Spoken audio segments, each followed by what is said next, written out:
नमस्कार मित्रों, 20 तारीख को मलेरकोटला में पंजाब के विधानसभा चुनाव में उस क्षेत्र की प्रत्याशी पंजाब सरकार की मंत्री श्रीमती रजिया सुल्ताना के पक्ष में चुनाव के कैंपेन में पंजाब के पूर्व पुलिस महानिदेशक और जिनको पंजाब प्रदेश कांग्रेस कमेटी के सदर के अध्यक्ष नवजोत सिंह सिद्धू जी अपना स्ट्रेटेजिक एडवाइजर ऐसा बताते हैं और जिसकी स्वीकारोक्ति बार बार मुस्तफा साहब भी करते हैं, उन्होंने एक घृणास्पद बयान दिया। पंजाब की पुलिस का डीजीपी स्तर का रिटायर्ड अधिकारी अपने बयान में ये कहता है कि मैं अल्लाह की कसम खाकर के कहता हूं कि मैं हिंदुओं का कोई जलसा नहीं होने दूंगा। वो ये कहता है कि मैं कौम का सिपाही हूं और साथ ही साथ में ये कहता है कि अगर हिंदुओं को जलसे की, हिंदुओं को पॉलिटिकल मीटिंग करने की इजाजत प्रशासन ने दी तो मैं ऐसा अंजाम करूंगा जिसकी कल्पना भी पंजाब का प्रशासन और पुलिस नहीं कर पाएगा। भारतीय जनता पार्टी ने आज चुनाव आयोग के समक्ष प्रस्तुत होकर के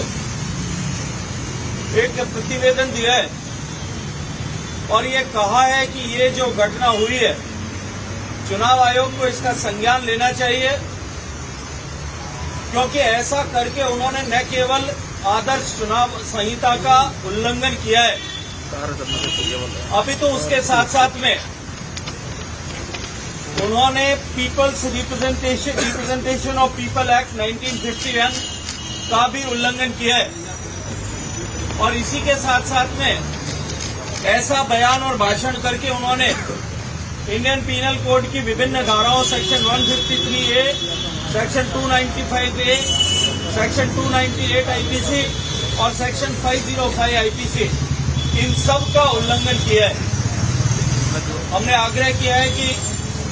चुनाव आयोग को इसका संज्ञान लेकर के इसकी एफआईआर दर्ज करानी चाहिए। फौरी तौर पर किसी अज्ञात व्यक्ति ने अपनी तरफ से किसी जसविंदर सिंह नाग के नाम के व्यक्ति ने एक एफआईआर दर्ज कराई है।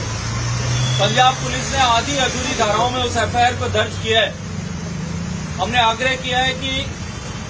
चुनाव आयोग अपनी तरफ से इस पर एफआईआर दर्ज करे, गुलाम मुस्तफा को गिरफ्तार करे, क्योंकि गुलाम मुस्तफा ने एफआईआर दर्ज करने के बाद में जो अपनी प्रतिक्रिया मीडिया के सामने दी है, तो उन्होंने कहा है कि इस तरह की एफआईआर चुनाव में दर्ज होती रहती है, इनको कौन पूछता है। जिस तरह से पंजाब जैसे संस्कृत प्रदेश में जिसने दशकों तक आतंकवाद की, अलगाववाद की तपिश झेली है, वहां इस तरह के समाज को तोड़ने वाले बयान देकर के जो कुकृत्य उन्होंने किया है, निश्चित रूप से इसकी सजा उनको मिलनी चाहिए ताकि पंजाब में फ्री एंड फेयर इलेक्शन कराया जा सके। और ये केवल उनका स्टेटमेंट मात्र नहीं है, ये एक वेल डिजाइन कॉन्स्पिरेसी जो पंजाब में चल रही है उसका पार्ट है। आज ही प्रेस कॉन्फ्रेंस में कैप्टन अमरिंदर सिंह जी ने कहा है कि किस तरह से नवजोत सिंह सिद्धू को मुख्यमंत्री कैप्टन साहब के मंत्रिमंडल में शामिल कराने के लिए पाकिस्तान से दबाव आता था। उन्होंने मीडिया के सामने इसको विस्तार से रखा है। मुझे लगता है कि एक बहुत लार्जर कॉन्स्पिरेसी का हिस्सा है और ये दुर्भाग्यपूर्ण इसलिए हो जाता है कि न तो इसका खंडन बयान देने वाले ने किया है, न जिनका वो अपने आप को एडवाइजर कहते हैं उन्होंने किया है, न कैंडिडेट जो उनकी पत्नी है जो पंजाब सरकार की पूर्व मंत्री है उन्होंने खंडन किया है, न ही कांग्रेस पार्टी के अध्यक्ष नवजोत सिंह सिद्धू साहब ने अध्यक्ष के नाते किया है, न ही कांग्रेस पार्टी के राष्ट्रीय नेतृत्व ने उसका खंडन किया है। सब लोगों ने मूक सहमति इस पे जो है अपनी तरफ से इसके ऊपर दी है। ये केवल पंजाब में ही नहीं, पंजाब के अतिरिक्त उत्तर प्रदेश में, गोवा में, मणिपुर में जो चुनाव हो रहा है, इन सारे चुनाव के प्रदेशों में इस तरह का सांप्रदायिक सौहार्द बिगाड़ने की, एक तय डिजाइन के आधार पर बिगाड़ने की साजिश है। इस साजिश पर निश्चित रूप से कार्रवाई होनी चाहिए। हम सब ने मिलकर के ऐसा आग्रह अभी चुनाव आयोग के सामने किया। नमस्कार मित्रों, जो 20 तारीख को मलेरकोटला में पंजाब के विधानसभा चुनाव में उस क्षेत्र की प्रत्याशी पंजाब सरकार की मंत्री श्रीमती रजिया सुल्ताना के पक्ष में चुनाव के कैंपेन में पंजाब के पूर्व पुलिस महानिदेशक और जिनको पंजाब प्रदेश कांग्रेस कमेटी के सदर के अध्यक्ष नवजोत सिंह सिद्धू जी अपना स्ट्रेटेजिक एडवाइजर ऐसा बताते हैं और जिसकी स्वीकारोक्ति बार बार मुस्तफा साहब भी करते हैं, उन्होंने एक घृणास्पद बयान दिया। पंजाब की पुलिस का डीजीपी स्तर का रिटायर्ड अधिकारी अपने बयान में ये कहता है कि मैं अल्लाह की कसम खाकर के कहता हूं कि मैं हिंदुओं का कोई जलसा नहीं होने दूंगा। वो ये कहता है कि मैं कौम का सिपाही हूं और साथ ही साथ में ये कहता है कि अगर हिंदुओं को जलसे की, हिंदुओं को पॉलिटिकल मीटिंग करने की इजाजत प्रशासन ने दी तो मैं ऐसा अंजाम करूंगा जिसकी कल्पना भी पंजाब का प्रशासन और पुलिस नहीं कर पाएगा। भारतीय जनता पार्टी ने आज चुनाव आयोग के समक्ष प्रस्तुत होकर के एक प्रतिवेदन दिया है और ये कहा है कि ये जो घटना हुई है, चुनाव आयोग को इसका संज्ञान लेना चाहिए, क्योंकि ऐसा करके उन्होंने न केवल आदर्श चुनाव संहिता का उल्लंघन किया है, अभी तो उसके साथ साथ में उन्होंने peoples representation of people act 1951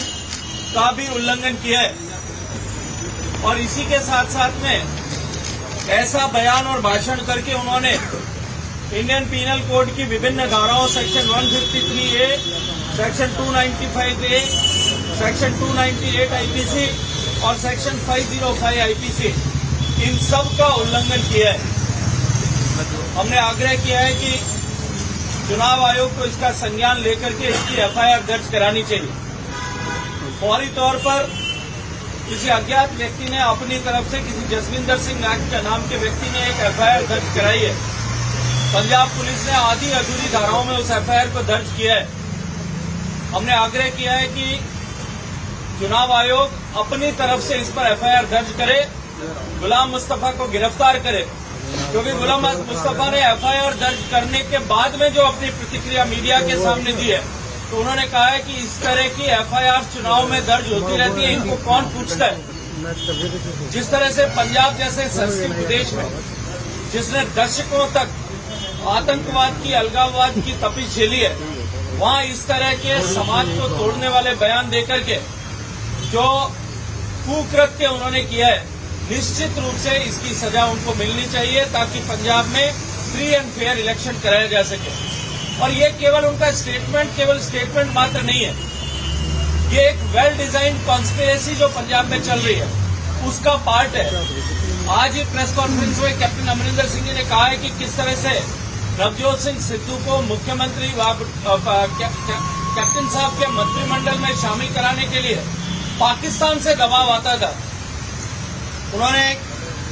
media के सामने इसको विस्तार से रखा है। मुझे लगता है कि एक बहुत लार्जर कॉन्स्पिरेसी का हिस्सा है और ये दुर्भाग्यपूर्ण इसलिए हो जाता है कि न तो इसका खंडन बयान देने वाले ने किया है, न जिनका वो अपने आप को एडवाइजर कहते हैं उन्होंने किया है, न कैंडिडेट जो उनकी पत्नी है जो पंजाब सरकार की पूर्व मंत्री है उन्होंने खंडन किया है, न ही कांग्रेस पार्टी के अध्यक्ष नवजोत सिंह सिद्धू साहब ने अध्यक्ष के नाते किया है, न ही कांग्रेस पार्टी के राष्ट्रीय नेतृत्व ने उसका खंडन किया है। सब लोगों ने मूक सहमति इस पे जो है अपनी तरफ से इसके ऊपर दी है। ये केवल पंजाब में ही नहीं, पंजाब के अतिरिक्त उत्तर प्रदेश में, गोवा में, मणिपुर में जो चुनाव हो रहा है, इन सारे चुनाव के प्रदेशों में इस तरह का सांप्रदायिक सौहार्द बिगाड़ने की, एक तय डिजाइन के आधार पर बिगाड़ने की साजिश है। इस साजिश पर निश्चित रूप से कार्रवाई होनी चाहिए। हम सब ने मिलकर के ऐसा आग्रह अभी चुनाव आयोग के सामने किया।